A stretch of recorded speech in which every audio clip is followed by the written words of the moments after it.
Evening, one and all. I'm Agam Manyar. I'm the co-founder and vice president finance at Liquiloans. I'll give you first my personal background before running you through what Liquiloans does.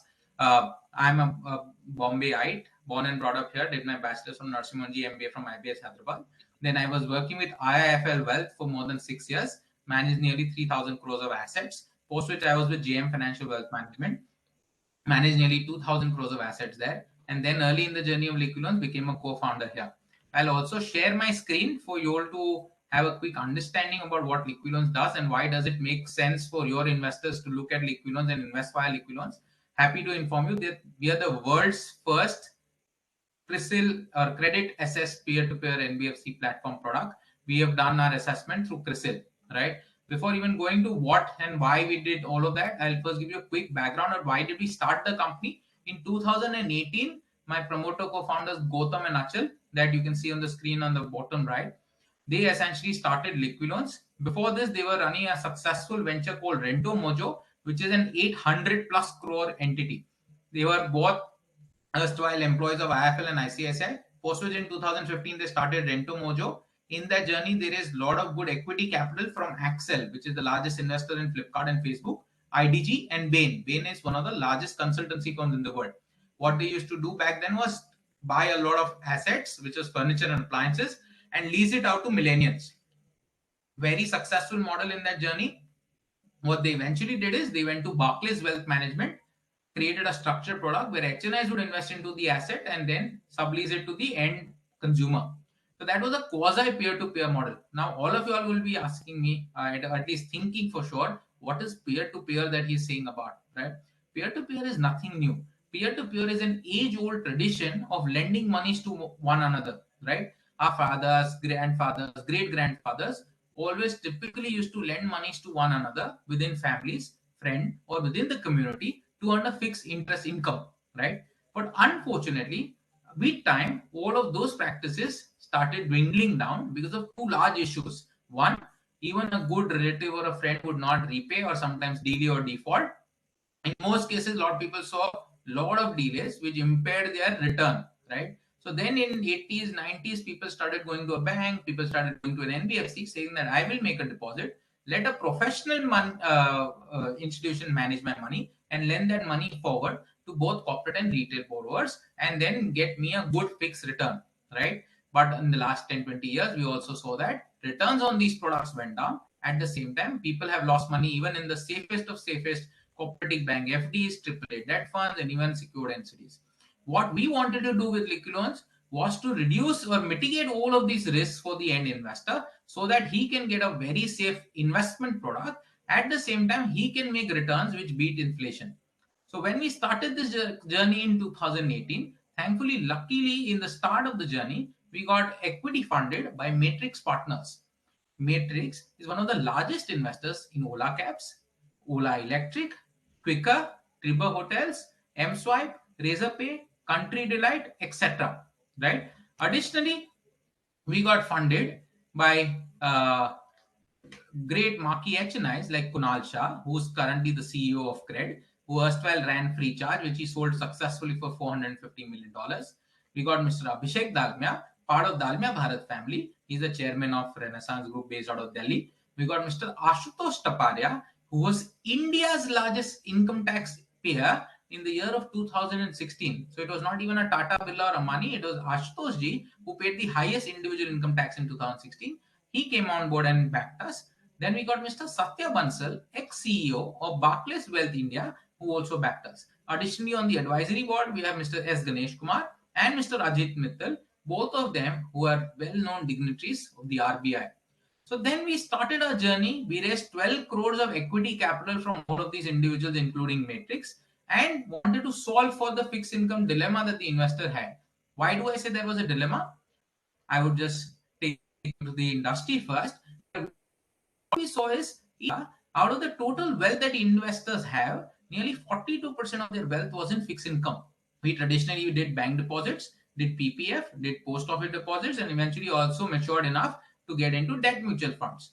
But what was happening is that people saw that interest rates were falling down. In early 80s and 90s, you were easily making a double-digit return in all of these products. today the returns are sub-inflation, which means even if you look at a 1-year FD from SBI, the return has come down to 5% annualized, which means even after doing that FD, you're not going to grow your capital, you're actually going to erode your capital because inflation is higher. So what we saw is investors at all points of time never take a risky proposition. Only 13% of their assets was in equity, balance was in real estate, and then the other was in gold, gems, and jewelry, right? So what we said is inherently Indians love fixed income because we always want to save to achieve our goals. Maybe somebody has a goal to buy a house, somebody wants to get their kids married, somebody wants to get their sons educated, somebody wants to plan a travel, somebody wants to eventually buy a car. But we inherently have been acting as a good saving economy, and that's why we've always saved money. But the problem lies is returns have come meaningfully lower than inflation. At the same time, the safe products in the country have lost money for the individual, right? So when we looked at these products, what we understood that there were risks that not many people understood back in the day, and that's why even a AAA debt fund lost you money, even a secured NCD lost you money, even a corporate bank FD lost you money. We said, what are these risks? Can we first understand them and then mitigate them? So what we did is we pulled out data. Now the data is from the top banks and NBFCs of the country, who essentially were the first source of our investments, which eventually then they use that money to lend it further.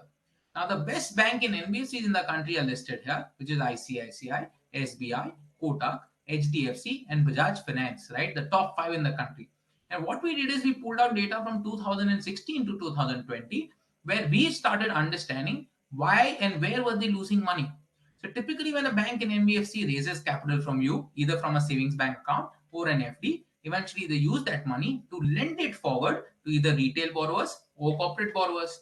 What we saw is whenever these guys were doing corporate loans, they started losing a lot of money, right? A weighted average NPA on corporate loans from 2016 to 20 was nearly 13.5%, versus the same entities when they did retail loans, their weighted average NPA on the gross level was just 2.99%, which means every time they did corporate funding, they lost 4.5 times more money, right? And that is why you will always see that an HDFC bank and Bajaj are one of the best banks and NBFCs in the country because they continue to slowly compound. And the reason for their compounding growth is the inherent type of loan book that they've created, which is largely non-corporate, which means every time an HDFC and Bajaj wanted to lend monies out, they would say that I'm not willing to lend monies to a large corporate. I'm better off giving my monies to thousands and millions of retail borrowers so that I can diversify my risk, right? And a classic example to show you this risk playing out, right? And ICICI gave out 50,000 crores to SR,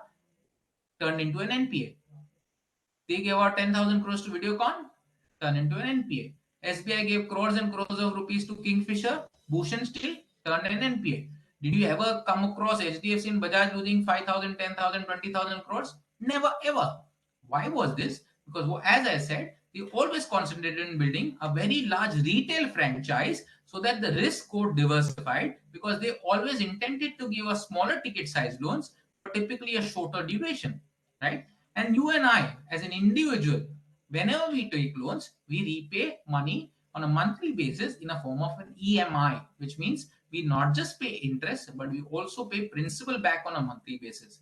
Most corporates don't pay principal on a monthly basis, always just pay interest out. And at the time of repayment of the principal, they don't have that kind of principal. That is why you would have seen so many corporates go for refinancing their debt, right? Which means their capex cycles are so long. In most cases, they don't make money in the shorter to medium term horizons, and that's why they are always delaying or defaulting on their loans if they can't refinance well, right? So inherently, as we see from this slide, that if retail as a segment is the safest segment, right? If a Bajaj and HDFC continues to grow better because of the underlying retail loan book, the question lies here: why you as an investor don't get any exposure which is purely retail, right? Whenever you went to a bank, whenever you went to a debt fund, wherever you went to an NCD, your monies were only exposed out to corporates, which meant you were taking higher risk. What if somebody carved out and gave you only retail exposure? Inherently would give you benefit of more safer underlying. We said, as Liquidons, we will get you the retail exposure only, so that you can safeguard your investment. But in the retail setup, what type of loan should we help you get an exposure of, right? When you essentially went through a bank or an NBFC, you would say, I could even lend money for a home loan portfolio, or I would lend money for an auto loan portfolio, or a loan against property portfolio. Typically secured in nature. Because it is secured, it is safe. And that is what the thought all of us have. But data says otherwise. What does data say? That typically secured assets, which are home loans, auto loans, and loan against properties, have a higher NPA than typically shorter tenure, small ticket size, unsecured products. Something like a personal loan, something like a consumer loan that Bajaj is a pioneer of, and something like a credit card. And why does this happen? And again, this data is pulled out by CIBIL, which is the largest credit rating agency for individuals in our country. And this is across years. Why does this happen? I'll just simply give you an example for you to understand. So let's assume I was making 12 lakh rupees of annual income, right? And if I got a 40,000 rupee education loan from Bajaj Finance, and let's assume I have to repay that 40,000 over the next 10, 12 months, in most cases, I'll be able to repay that 3,000-4,000 rupee EMI easily, assuming I'm making a lakh of rupees a month. Versus that, let's assume a bank gave me a 50 lakh rupee home loan for which I had to pay a 50,000 rupee EMI. Surely today, easily I can repay that kind of EMIs, but nobody knows what will happen 5 years later than today, 10 years later than today, 15 years later than today. What will be my income? What will be my priority? What will be my liability? If something like a pandemic hits me, right? What if I lose my job? What if I have a pay cut? What if my other medical expenses in the family rise that happened in the pandemic? I may not be able to repay a 50,000 rupee or even higher EMI on a monthly basis. And that is the reason all longer tenure, large ticket size loans have had a larger or a higher NPA than typically unsecured credit lines. So what did Bajaj do uniquely? Bajaj said, let's build a consumer loan portfolios. These are small ticket size portfolios for the shorter tenures, and NPAs are typically less than 2% on a gross level, inherently making a safer proposition. We said we'll also help you get access to all of these good quality borrowers and give you a consumer loan experience, whereby we said that we will help build a prime retail debt investment product. Okay, so one, we'll get you only retail exposure, but the question is, what is prime here, right? What we understood, thankfully, from data is traditionally when you went to a corporate, you would say a good corporate is rated AAA, a bad corporate is rated D, which is junk. In the similar way, a retail setup also will have good, bad, and ugly borrowers. The good borrowers essentially are called prime borrowers. The bad borrowers are largely called subprime borrowers. But how do you determine who's good and who's bad? Good part is in the last 15, 20 years, whenever we took any and all form of credit line, can be a credit card, can be a personal loan, can be a home loan, can be a four-wheeler, can be a two-wheeler loan, all of our repayments which got paid out to the bank or the NBFC who funded us, all of that data had to be mandatorily submitted to a credit rating agency, which is typically a CIBIL, which is CRIF, which is essentially Experian. And these credit record bureaus would essentially give us a credit score on a range of 300 to 900, right? And which said that a guy who was average 700 plus is to be considered a prime borrower, and a bad borrower will always be in the range of 300 to 600. How do you get that score? It is always as a proportion of what is your ability to repay and what is your intent to repay. So let's assume you have taken multiple credit lines across past 3 years, 5 years, 7 years, and have repaid that on time. It means you have showcased ability and intent to repay. Then these credit rating agencies will start moving you up the curve towards 900. If you start delaying or defaulting, then they will put you towards 300. We said, can we get you not just retail, but one more layer of safety, which is prime retail borrowers who are average 700 plus of credit score? The idea was, if we make the underlying safer, but obviously investors' portfolio will be better. But what we realized early in the day was that just having a safer underlying does not safeguard your investment. Why do I say so? Let's take an example of a AAA debt fund. The underlying was safe, it was AAA. Then why did people lose money? People lost money not because the portfolio had a Divan or an ILNFS or a JSPL or a Yes Bank. People lost money because of concentration as a risk. What happened back in the day was that in India, not more than 40, 50 AAAs borrow money from the corporate debt market. If you look at good corporates, something like a TCS, Nestle, HUL, they never ever borrow money. Which means now when you invest in a debt fund, the fund manager has to mandatorily invest this money across those 40, 50 names. In some cases, the fund manager took higher concentration, 3%, 5%, 7%, in some cases also 10% in one or the other paper. And if that entity went down, you lost the whole year's interest or also sometimes principal. We said in the retail construct of prime borrowers, there is no such limitation.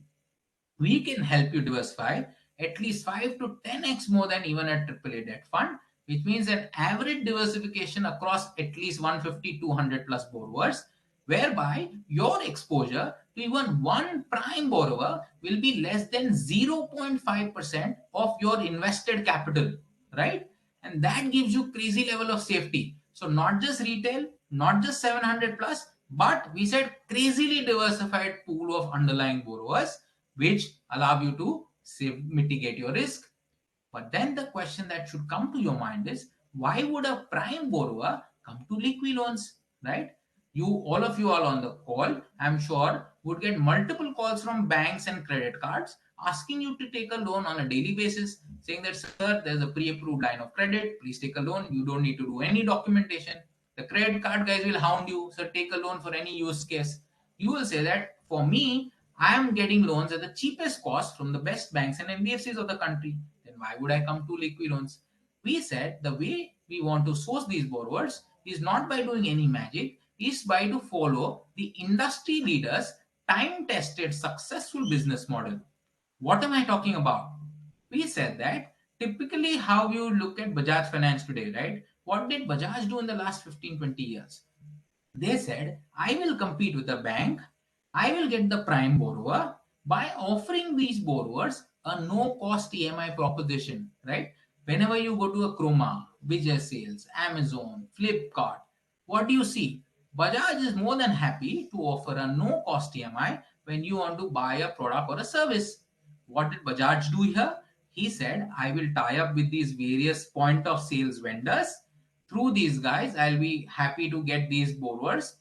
I will not want to penalize any borrower to pay very high interest rates. I will say that just pay the balance principal in parts. Don't pay any interest to me. I will essentially make my income by charging the interest in the form of a discount or subvention that I make from the product manufacturer. We said that same model we will replicate in niche safer segments of upskilling education, discretionary healthcare, and home decor. What do I mean here?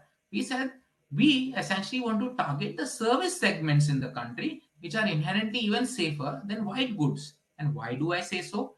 Because when the monies get disbursed for the loans that the borrowers take at these outlets, don't go in the hand of the borrower, directly get disbursed to the vendor, and the service that is being given out can't be sold. So somebody who wants to even commit a fraud can't commit a fraud here, right? So we started tying up with these brilliant large scale vendors like a Nursing Monji, like an Upgrade, like an Aptech, like a Quantinsti, hair and skin clinics like Dr. Patra, Richfield, the top IVF clinics in the country, Nova, Morpheus, Indira, Cloud9, top stem cell banking companies like Lifecell, MyCode, top home decor companies like LiveSpace, Design Cafe. 150 such large tie-ups where anybody and everybody has anywhere between 20 to 2 300 outlets in the country. Now, the good part is all of the customers who went to these outlets were never credit hungry. They never wanted a loan, right? When you and I want a loan, we'll go to a bank, we'll go to an NBFC. Will we ever go to Nova IVF to take a loan? The answer is no. Which means who's going to these outlets? Only those consumers who never wanted a loan but wanted to actually consume the service that the vendor was providing, for which they were more than happy and willing to pay the full service cost upfront. What we said is by these tie-ups, every such good customer who comes to these outlets will be offered a no-cost EMI, but we will not give out loans to anybody and everybody. We will do a detailed credit evaluation and underwriting of all of these customers. We said we will pull their credit report, we'll look at their banking statements, we'll essentially look at what are their salaries, which companies are they working with, since how many years, which city are they situated in. After assessing all of that data, my algorithm will essentially take a call whether we want to approve or disapprove a specific borrower. So let's assume my colleague who is currently on the call, Divya, went to somebody like an upgrade to consume a data science course, which costed 1 lakh rupee. She had two options on day one. She could either pay the full 1 lakh rupee upfront and consume the course, or Liquidons would have offered her a no cost EMI where if she got approved, she would have to pay 20,000 rupees upfront, and for the balance 80,000, she would have to sign a loan agreement, mandatorily sign a NACH, which is an auto debit instrument, and repay just the 80,000 back in parts. So let's assume that tenure was 10 months. She would repay every month 88,000 rupees via the NACH, which was a brilliant use case for the end consumer, saying that I am paying the same 100,000 but not upfront. I'm not blocking my capital. I'm paying that same 100,000 back in parts without paying 1 rupee of interest also, right? So most consumers will surely opt for the same. What will happen at the back end, because we help all of these vendors get more and more good quality clients, they would offer us a discount, typically in financial jargon known as subvention, right? And that discount we would deduct upfront before making the balance payment. So again, continuing that same example, Divya, who took the 100,000 rupee course from upgrade, paid 20,000 upfront to the vendor, which was her skin in the game when she got approved for the zero cost EMI. For the 80,000, she took a loan. But instead of that 80,000, which was fully to be paid to the vendor, which was upgrade, we said we'll deduct that discount upfront and pay the balance. Let's assume that discount was 10%, which means we would deduct 8,000, which is 10% on 80,000, and pay out the balance to the vendor, which means we would only give the vendor 72,000 rupees. Now the vendor is happy that he's got the money. He's now start disbursing the service to Divya. But how much are we going to recover back out of the 72,000 that we lent out? We are going to recover back 80,000 rupees, which means we paid 72,000 out. 80,000 will be our inflow, which means we'll make 8,000 rupees on 72,000 rupees, which is an absolute return of 11.1%, right? But the magic doesn't stop here. What we additionally earn is the beauty of compounding cash flows. So every month, considering Divya was repaying back capital, so let's assume the loan tenure was 10 months, she was repaying 88,000 every month. Whenever she repaid that 8,000, the money did not remain idle for the balance 8-9 months. What would happen is the 8,000 would again get reinvested in similar consumer loans. Again, that cash flow would get additional 10% discounting in another loan. Again, the subsequent cash flow will again get reinvested, again on 10% discounting, which means every cash flow, when it got reinvested, allowed the cash flow to compound, allowing us to earn a gross level return of 23-24%. And that is how Bajaj has been making money for the last 20 years by offering a no cost EMI, right? So great gross return of 23-24% plus, where the borrower is not even paying 1 rupee of interest. So very, very safe proposition. To say this, it was safe, what we said is not just was the return high, we said we will be more than happy to build a very ring fence structure for the investor to come and invest here, right? What do I mean by that? We said when an investor would come on a platform, surely they will get exposure to retail borrowers. Surely they'll get an average 700 plus credit score borrower. Surely the diversification will be across 200-300 borrowers. But at the macro end, first, the biggest risk that can ever play out is counterparty risk. We will mitigate that. What do I mean by counterparty risk? That you don't lend monies on to my bank account or on my balance sheet. Similar to how you've been operating and living with a mutual fund, the same modus operandi applies. The money of the investor does not come to me, goes into a third party escrow account. The escrow is also fully monitored and instructed by the trustee. And in our case, both of these entities are owned by the government of India and LIC. So these are neither my entities, these are neither private entities, both owned by the government of India. Your funds, which are then given out in the escrow, after the trustee looks at all the loan agreements, then remits it out to the borrower designated bank account, and all the repayments also that the borrower pays via NACH come back to the escrow. And out of this, we said we will ensure that the first come first capital and the return that you have to make from my product will go out first to you. And this payment also, you don't have to depend on me to pay it. The trustee will pay you back that money. Anything over and above your return that you make will be my success fee for me to recover my cost and then make profits, which means I am last in line to make money. What do I mean in more detail? What I said is I will bring in industry first 100% alignment. What does this mean? Unlike other traditional products who charge an entry load, who charge an onboarding fee, who charge an expense ratio, who charge transaction costs, I will not levy any and all such of fees or incomes. I will be more than happy to make my money after you get back not just your capital, but also your return. And what is this return? We said out of the first, out of the gross 23-24% return, the first 8 to 9.5% return goes back to the investor, before which I don't make any income. And what the investor needs to assess is what is the chance that he will not make this kind of return. We said that the margin of safety is very, very high. And I've demonstrated that below through an example, right? Where I'm saying that the gross return is upwards of 23. My current NPA on the portfolio is just 0.9%. But irrespective, what you should look at is what is CRISIL, which is the largest credit rating agency in the country, saying. We got our whole underlying loan portfolio verified, assessed from CRISIL right from inception till March of 2021, which also accounts for the lastest pandemic impact, where CRISIL opined that the worst case expected loss on such a portfolio will be in the range of 1.68 to 2.06%. Now, I am saying even at 6x of CRISIL's higher range of 2%, investor will not lose 1 rupee of return nor his capital. Now, how do I say so?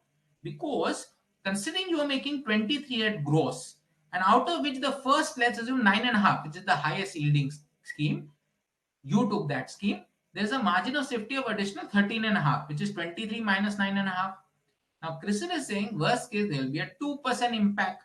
I'm saying even if it was 2 or 4 or 6 or 8 or 10 or even 12, till that number, even if that 23% had a 12% impact, the return will go down to 10.5. Investor will still make his first 9.5 out of that, which means even at 600% more NPA than what CRISIL estimates, investor will not lose a rupee of interest. Till date, in the last 4 years, when people lost money in a safest liquid fund, people lost money in secured NCDs, people saw volatility in the debt markets last year with bonds.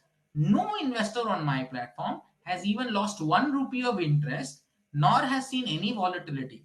And this is because of the math that I'm showing below. Let's directly look at the right side of the equation, where we are saying, let's assume somebody invested 100 rupees and was yielding a gross of 23.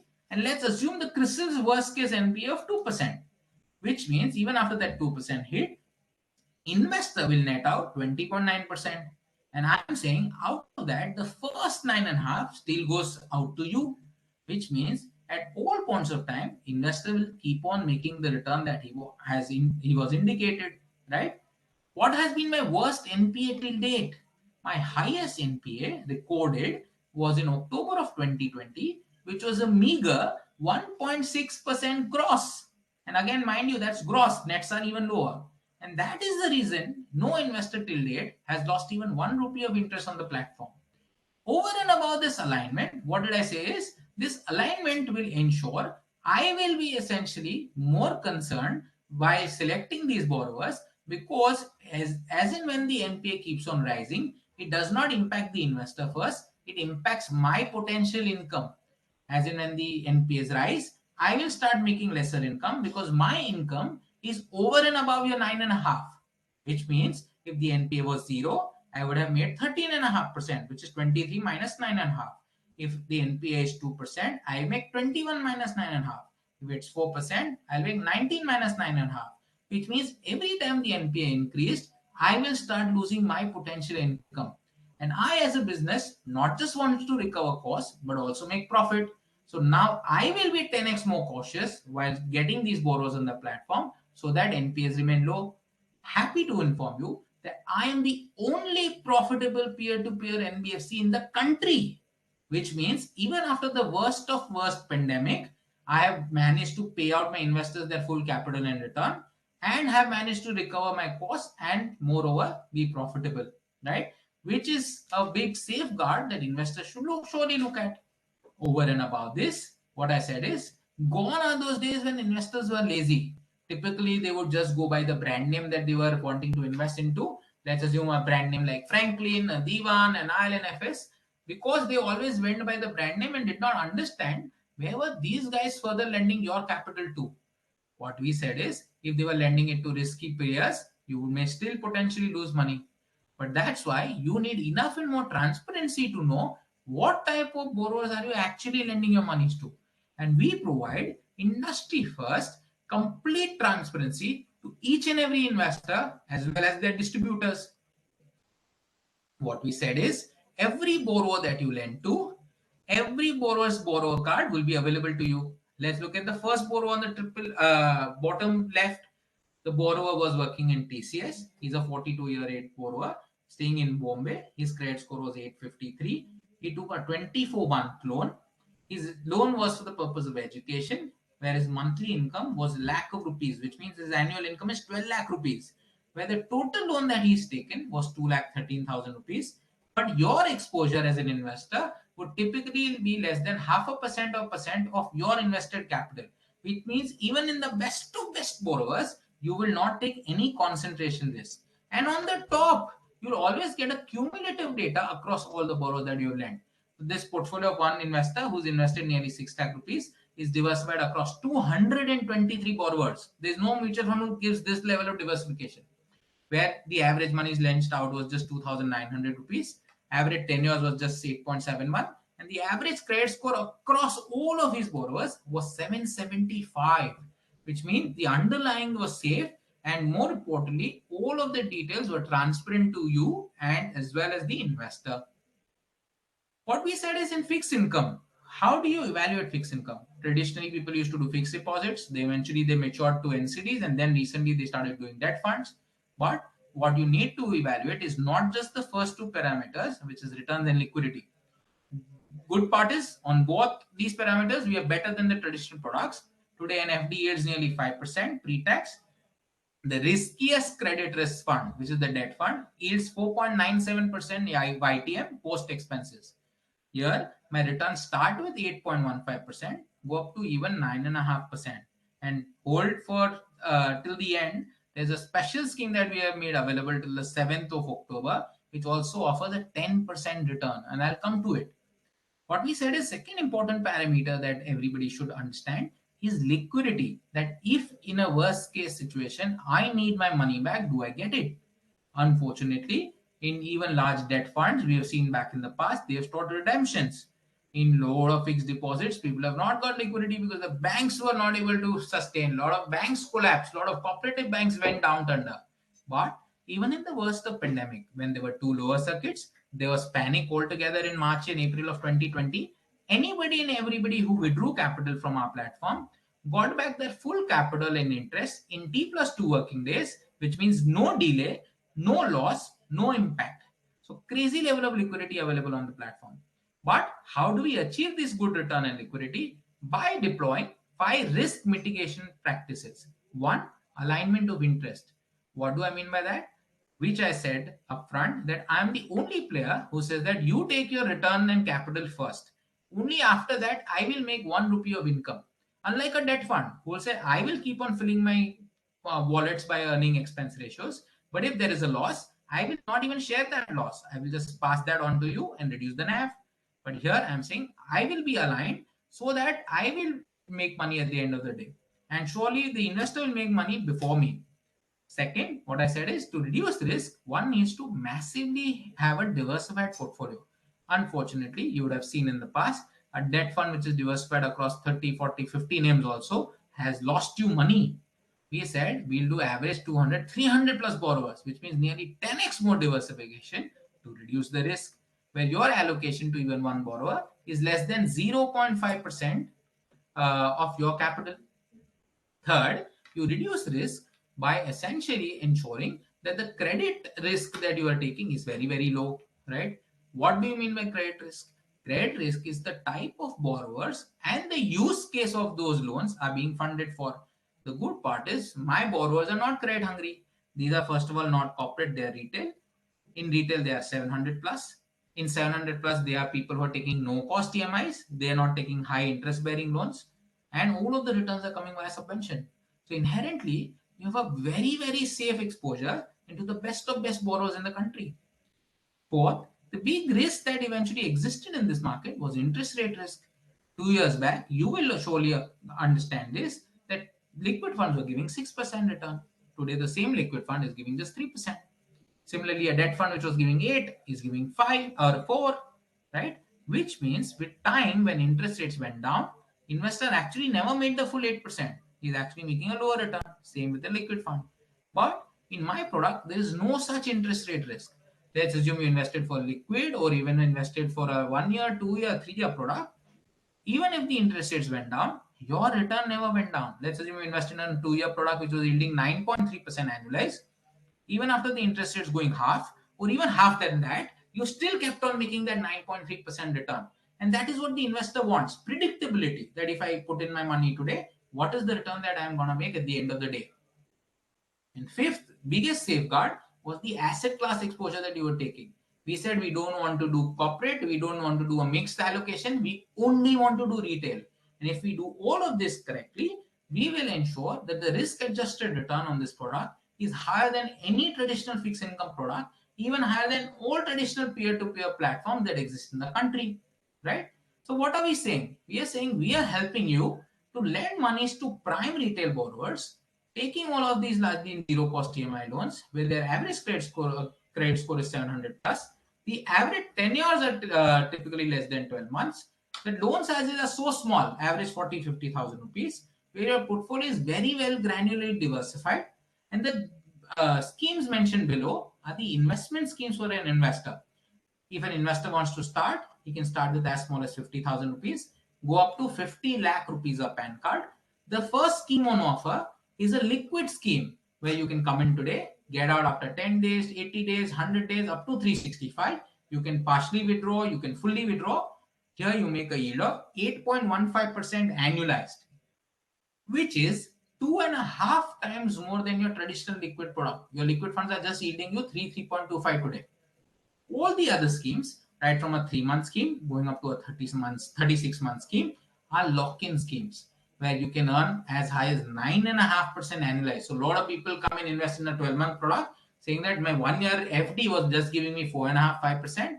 Here, your 12-month product is giving me 9.5%. So even on a post-tax basis, the returns on this product is higher than the pre-tax return that I was earning on my traditional fixed income product. Plus, traditional products were giving corporate exposure, concentrated exposure. Here I am getting a much safer exposure of retail borrowers, very well diversified.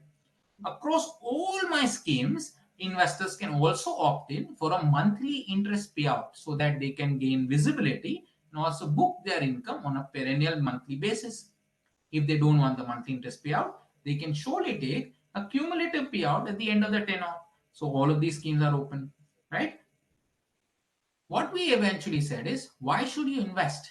We said we are the only uncorrelated asset class in the country today.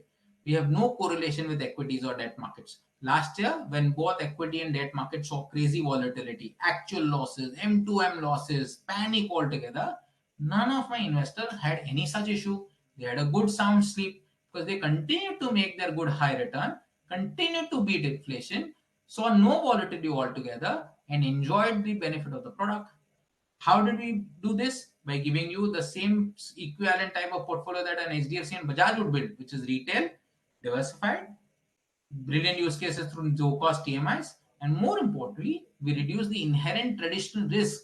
We have no counterparty risk at all points of time that typically secured NCDs have, no interest rate risk or volatility, and no concentration risk. And to top it, the cherry on the cake was my alignment, which comes in black and white with every investor when he signs up on my platform. That until and unless he gets back his capital and his indicated yield of 8 to 10%, I don't make any income. I will make income only after he makes his capital and return, right? And that is the reason I have 100% success rate in meeting investors' indicative yields. No investor till date has even lost 1 rupee of return, right? Quickly running you through the numbers as on 31st August, we have cumulatively disbursed 559 crores as on 31st August. NPS practically industry's lowest, 0.9% on a gross level. Nearly 1,60,000 loans given out. More than 12 investors on the platform. And look at the renewal rates. Brilliant. 9 out of 10 people practically come back and renew their capital with me. All withdrawals, all monthly payouts have been honored with 100% accuracy, even in the worst of worst pandemics. And the best part about the business is in the last 4 years, we've had 100% success rate, which means across the industry, you would have lost money even in a liquid fund, in a bond. People have not got their money from an FD. People have lost money in secured NCD. People have lost money in preference shares. People have lost money in AAA debt funds. No investor has lost even 1 rupee of interest on my platform. I have a 100% success rate. And that essentially is Liquiloans for you, right? We were one of the first to get the peer-to-peer licenses. We've additionally got one more banking peer-to-peer, regular NBFC license in 2021, which will allow us to scale up meaningfully in the future, right? What I'll now take up is basic few questions that a lot of investors ask when they want to understand how do they start, which type of investors can invest, right? The first question I'll only answer myself. Any individual, HUF, private limited company, LLP, partnership, societies, private trusts, and NRIs through their NRO accounts can easily make an investment with Liquiloans. As I said, the minimum amount is 50,000 rupees. The maximum is 50 lakh rupees of PAN card. Okay. The yields that I have mentioned here, all of these yields are net in the hand of the investor. There is no TDS implication also whatsoever. The full income goes in the hand of the investor, and depending on his income tax slab, he has to pay his taxes, right? What was I talking about earlier about a 10% scheme? We have launched a special exclusive scheme of offering 10% even in my liquid product for somebody who invests 51,000 rupees exactly or 1,01,000 rupees exactly up till the 7th of October of 2021, which is the next 6-7 days, right? 10% on liquid. Practically, you can just ask investors to just park 101,000. Every one of you can easily go to 20-30 clients and say, just put in 1 lakh rupees, it's liquid. Withdraw whenever you want. Till that time, you hold the money, you'll keep on making 10% annualized, which is more than 300% more than all your traditional liquid funds or even savings bank account, right? Brilliant use case. Somebody who has a larger ticket size for investments, they can invest up minimum of 5 lakh rupees and up to a maximum of 50 lakh rupees in a special 11-month lock-in where they will again make a 10% annualized yield. So somebody who has good monies that are maturing out of an FD or want to have a large allocation in fixed income, don't want to play with equities, they can easily start with 5 lakhs, go up to 50 lakhs of PAN, earn 10% annualized yield in an 11-month lock-in. Again, this is a special exclusive scheme available only till the 7th of October, right? Now, what I'll do is I'll ask Anurag sir to open the forum for any and all additional questions. He may start with some of the questions that he himself has got from various partners, and then we'll open it all out for everybody to raise any and all queries so that we can resolve the same. Sir, I think you're on mute, sir. Yeah, thank you for pointing out. Thanks, it was for Sagam for the great presentation. I'm sure it has made a lot of sense to a lot of people to understand why it makes benefit to invest in such a beautiful opportunity which you have created for retail. And since we, as representatives of the financial advisor community, we are the people responsible to bring retail to such innovative products. I think this is the right opportunity for all of us to bring all the people whom we know about, enlighten them on this opportunity, take advantage of this. Now I'll start taking some questions. So the first question I start with Mr. Ajay Srivastava. His question is, how secured is the principal? So look at the security. When I'm saying that traditionally what happened in even a debt fund, the debt fund was raising money with you from, let's assume, 4%, 5% and lending it out at 5.5%. The margin of safety was less than 0.5%, right? Here I'm saying out of the first gross 23%, you're making the first 8 to 10%, which means there's a 13% margin of safety.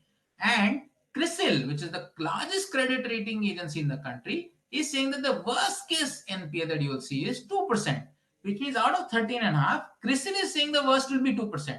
I'm saying even if it was double of that, even if it was a triple of that, no investor will lose even 1 rupee of interest, leave alone his principal, which means at all points of time, investor will get back his capital, also his return, and more importantly, I am aligned with the investor that if I have to run my company successfully, recover my costs, make profits, I have to ensure that I source only good quality borrowers on the platform so that investor surely makes his money on day one, after which I will earn a rupee of revenue to recover my costs. And that has helped me to ensure no investor in the last 4 years has even lost 1 rupee of interest. That's how safe the product is. Great. And I just to add to Mr. Ajay Srivastava's point to him from my side is that from the language which we understand from mutual fund side, look at the safety factors which drive a debt mutual fund. As he has explained the platform, debt mutual fund which is exposed to corporate borrowers have higher rate, which have traditionally higher risk of default, which is again getting averaged out in your NAV. That's why you see the returns fluctuating in your or falling down sharply at times because of the default in corporate. So the standard corporate rate of default is much higher. This is much lower. The number of diversification which a debt fund offers much lower. This is much higher. So again, a diversification factor here much higher. So both on traditionally both counts here much better. Third, a debt fund will earn from the expense ratio irrespective of the risk which is coming down from the bad funds, which will be passed on to the investor. Here, the risk of those initial defaults is absorbed by the Liquiloans as a company in their profits. So they are sacrificing their fees, but not disturbing the interest which is due to the investor. So in all terms, for our understanding, this looks much a superior product to a debt fund, which we normally advise to our customers. And it obviously comes with much better payout than a debt fund gives, which we know separately. I've already informed them about. So in all terms, for investor, it's better. For an IFA, it is better as compared to any debt fund you have. So the question, if you ask me, in compared to debt fund, this looks much more secured. That is how you can position it when you are speaking to someone. Am I right, Mr. Mania? Absolutely lovely. This was a brilliant explanation, sir. Thank you so much. So we move to the next question. Second is, are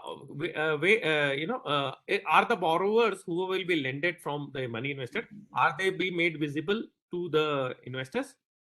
Absolutely, yes, sir. I just showed you a snapshot on one of my slides, which is transparency slide, where every investor gets a detailed login ID and password to their portfolios.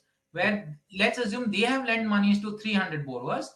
Every borrower's detail is available and visible to them 24/7 into 365. So even if somebody wants to wake up at 3 a.m. and have a look at his portfolio, yes, he can have a look and smoke and the distributor. I saw that slide. Yes, absolutely. So that profile is available to the advisor who wants to the investor who wants to know what. So third is, are this scheme only available resident Indian individuals, or this? NRIs can also invest here, but through their NRO accounts. They can't invest through the NRE, but they can surely invest through their NRO accounts. Sure. So resident Indian individuals and NRIs through their NRO accounts can invest into that. Yes, as of absolutely. Cannot invest, right? As I believe. Sorry? HUFs?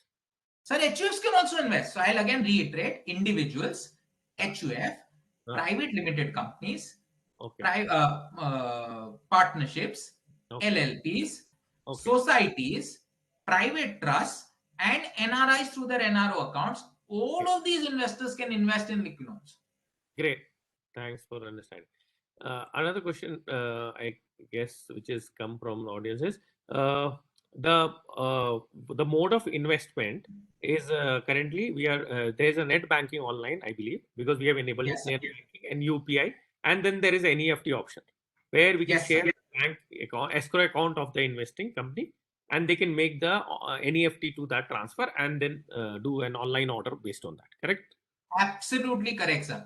The net banking is the most preferred way. I'm sure a lot of the investors have it today. And if not, they can surely use an NEFT or RTGS. They can remit the money to the escrow. Once they have remitted the money, got their KYC done through the funds expert route, and have signed the e-agreement that gets shot out to every investor.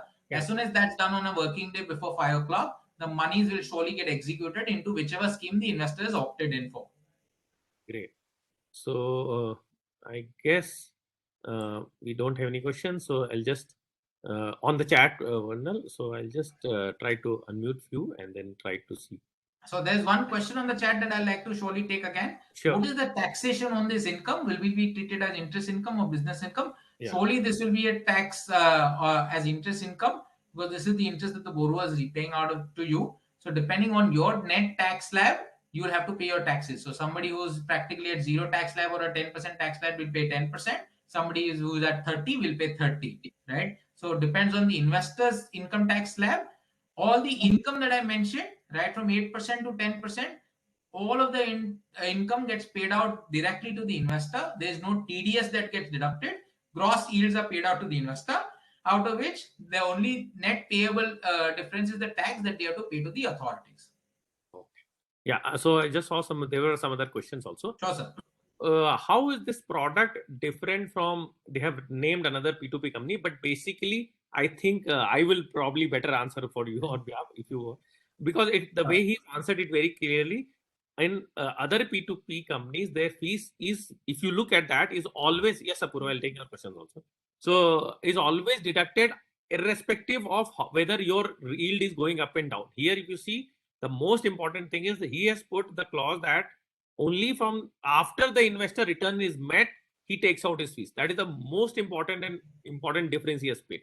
That has made a large amount of difference. And obviously, there are other parameters which you can obviously compare, like investing to the way of investing, choosing the kind of investors you want to, choosing the type of products, and most importantly, look at the mechanism which he has set, which is the Bajaj Finance kind of a mechanism to find the borrowers, which tells you why Bajaj Finance is the leading NBFC in the country compared to so many others. So exactly why this P2P company, Liquid Loans, will be so much different from so many others which you are naming. So absolutely, that's how sir. it is. Absolutely. And I'll again to just add 2 pointers to this, that if the other P2Ps, which were practically even older than us, were easily allowing you to make a better preferential higher return, surely they would be also be making money. Why are none of these P2P companies profitable till date, right? And that will give you the answer. Second, the underlying borrower construct, right? Traditional P2Ps would lend interest-bearing loans to borrowers at 18%, 24%, 36%. Why would a good borrower borrow at 18 and 24, right? Somebody like Mr. Sabu here, he has a loan available from the bank at 8, 9, 10%. He will never borrow at 18% or 24%. Then who does borrow at such high interest rates? Only those guys who are rejected by banks and NBFCs. Why does a bank and NBFC reject a borrower? Only in a case where his credit score is very bad, he's already delayed or defaulted in the past, or his income is very, very low.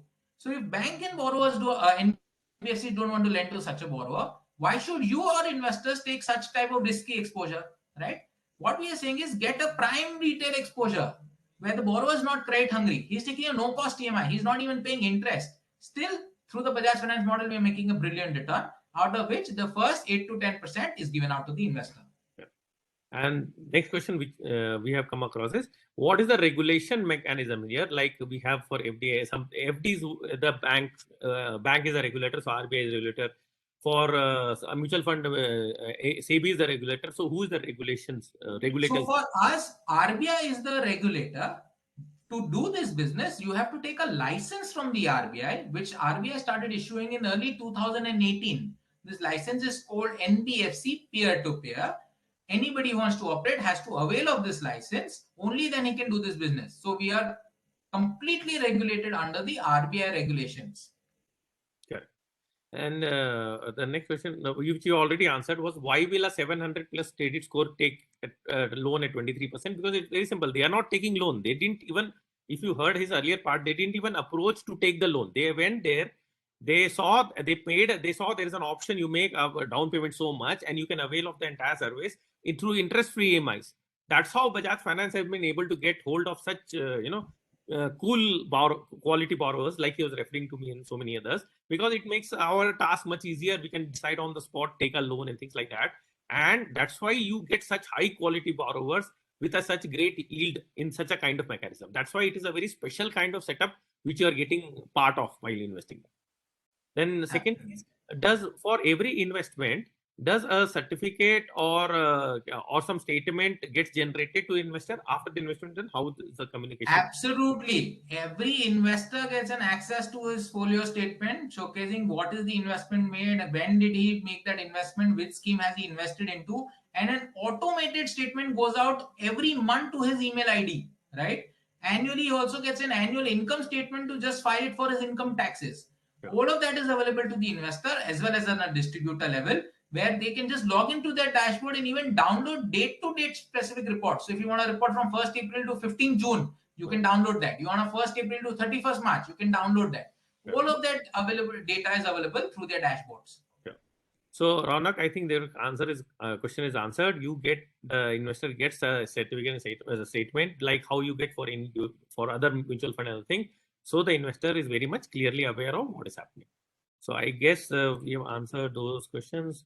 How much amount disbursed by Power? Like he said, how much amount is disbursed is based on the loan he's applying. Your amount is split into so many 150 to 200 plus borrowers and given out to these borrowers. Am I right? Like. Yes, sir. And the average loan amount, that is just 40,000-50,000 rupees, where the repayment is an average 11-12 months, which means the EMI that the borrower is paying just 3,000-4,000 rupees. And that is why typically all these borrowers can easily repay that amount, and that's why NPAs are always lower.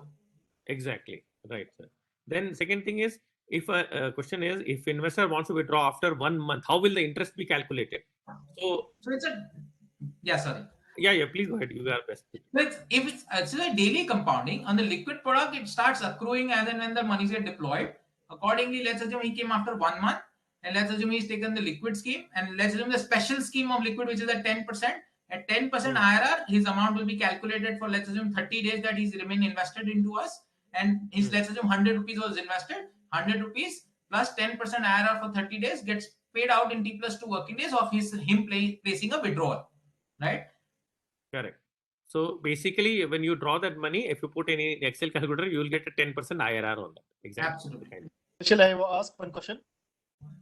Yeah, I'm just finishing some question on chat. Then I will, Mr. Nagesh, you are free to ask. Can a school trust invest?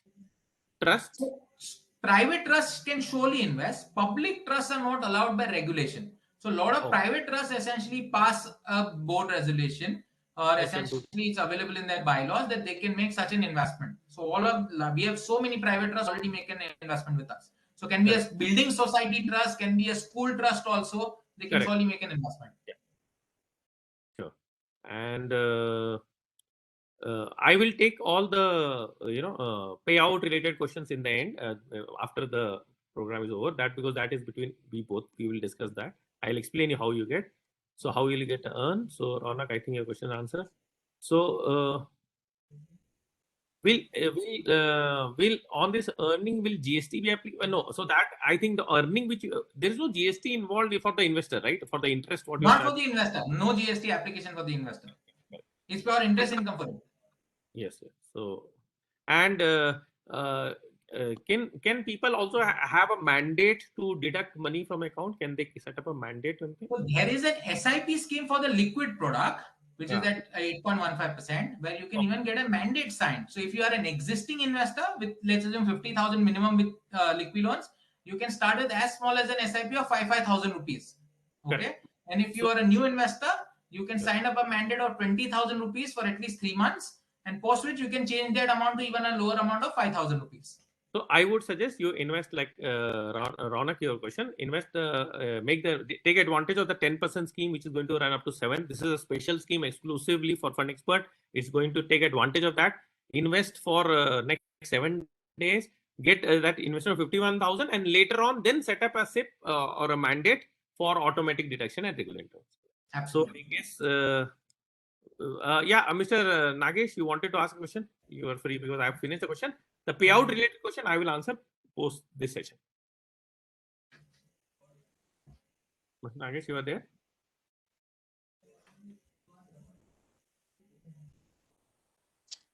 Yes, sir. Yeah, sir, actually P2P lending में जो borrower हैं उनका list को दूसरे companies में minimum 1,000 rupees land कर सकते हैं, ऐसा कुछ रूल्स रहते हैं. वैसा है अपने पास कुछ borrower के लिए इतना ही अमाउंट मिनिमम दे सकते हैं बोल के? Means out of the amount what you're saying you have collected, out of that, what is the minimum amount, or there is a minimum you have to give to a particular borrower? What is the No, minimum? so that is, the regulation is actually towards the maximum. So what did RBI say is when they issued licenses, they said that the maximum that you can lend to one borrower is 50,000 rupees. Correct. So let's assume you came with 1 lakh rupees or 5 lakh rupees or 50 lakh rupees. You Correct. can't give more than 50,000 to one borrower. The minimum that you can want to give to one borrower can be as small as 50 rupees or 500 rupees also. So when let's assume you come with 1 lakh rupees, typically your exposure to one borrower will be less than 500 rupees. And that is a brilliant level of diversification that you can achieve through the platform. So Mr. Nagesh, to answer your question, unlike where there is a minimum of 1,000 rupees, here it can go as low as 500 or even lower also. So that is a much more diversification you get here compared to other places. Right. Okay. And one more thing. अभी Yes, कोई customer एक 1 लाख रुपए investment कर दिए, अभी 6 months के बाद ही actually वो अमाउंट तो डिस्पोज हो जाता, लेकिन 6 मंथ्स में फिर अमाउंट चाह रहा, तो विड्रॉल के लिए रिक्वेस्ट राइज कर सकते हैं? करेक्ट. अगर आपने वो 3 मंथ्स 6 मंथ्स या 0 होल्डिंग पीरियड वाला स्कीम चूज किया है, तो आप 0 मतलब आप कभी भी विड्रॉ कर सकते हैं.